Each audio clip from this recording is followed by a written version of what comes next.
जैसे ही सुनहरा सूरज पहाड़ियों के पीछे छिपा, जंगल जादुई रोशनी से भर गया। नन्हा लियो और उसका प्यारा कुत्ता मैक्स जंगल में और गहराई तक चले गए, टिमटिमाते जुगनुओं का पीछा करते हुए। हवा गर्म थी और जुगनू छोटे सितारों की तरह चमक रहे थे। लेकिन जैसे जैसे वे खेलते गए, जंगल बदलने लगा। पेड़ लंबे हो गए, सूरज की सुनहरी रोशनी ठंडी, रहस्यमयी धुंध में बदल गई। लियो धीमे कदमों से रुका, उसकी उत्सुकता बढ़ने लगी। तभी कुछ अजीब दिखा। एक विशाल प्राचीन पेड़, जिसकी खोखली छाल के भीतर एक नीली रोशनी टिमटिमा रही थी। तेज हवा ने पत्तों को सरसराया और फिर किसी की फुसफुसाहट सुनाई दी। चमकती हुई खोखली से एक आकृति बाहर निकली, छोटी, धुंधली और जुगनुओं की तरह चमकती हुई। बू, भूत ने हंसते हुए कहा।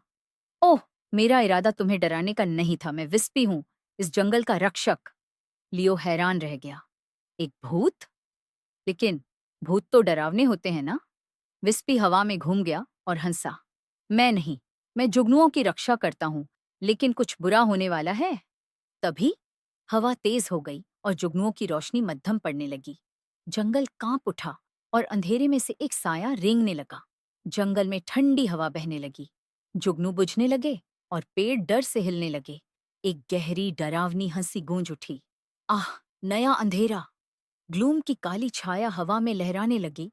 उसकी लाल आंखें अंगारों की तरह चमक रही थीं। अब इस जंगल में कोई रोशनी नहीं रहेगी, उसने गुस्से से कहा। लियो ने मुट्ठी भींच ली। हम उसे ऐसा नहीं करने देंगे। इसे रोकने का कोई तरीका होगा? विस्पी की रोशनी मंद पड़ गई। हमें एक जादुई दवा बनानी होगी। चमकते हुए मशरूम, सुनहरे जुगनू और सबसे ऊंचे पेड़ की रोशनी चाहिए।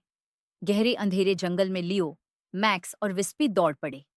उन्होंने पेड़ों की जड़ों के नीचे छिपे चमकीले मशरूम इकट्ठा किए। उनका नरम प्रकाश चमक रहा था। जुगनुओं की सुनहरी रोशनी को एक छोटे कांच की बोतल में भरा। जंगल के बीचों बीच सबसे ऊंचा पेड़ खड़ा था। उसकी सुनहरी पत्तियां हल्की रोशनी बिखेर रही थीं। लियो ने जादुई दवा को कसकर पकड़ लिया। हमें पेड़ की चोटी तक जाना होगा। विस्पी की मदद से लियो धीरे धीरे ऊपर चढ़ा।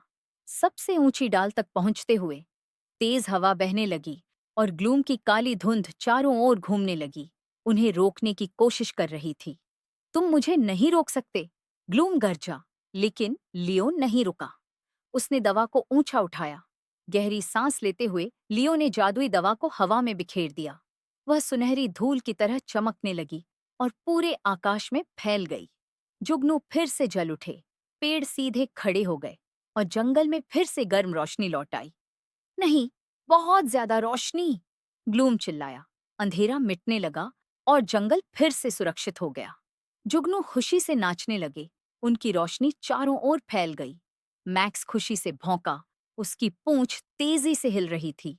लियो मुस्कुराया। हमने कर दिखाया, विस्पी। विस्पी खुशी से चमका। तुम जंगल के सच्चे दोस्त हो, लियो। जैसे ही रात का अंधेरा गहराया, विस्पी धीरे धीरे गायब होने लगा। क्या हम फिर मिलेंगे? लियो ने पूछा। विस्पी की हल्की सी आवाज आई। जब भी जुगनू चमकेंगे, मैं तुम्हें देख रहा होऊंगा। और फिर टिमटिमाते सितारों से भरे आसमान के नीचे लियो और मैक्स घर की ओर लौट चले, यह जानते हुए कि उन्होंने जंगल की जादुई रोशनी बचा ली थी।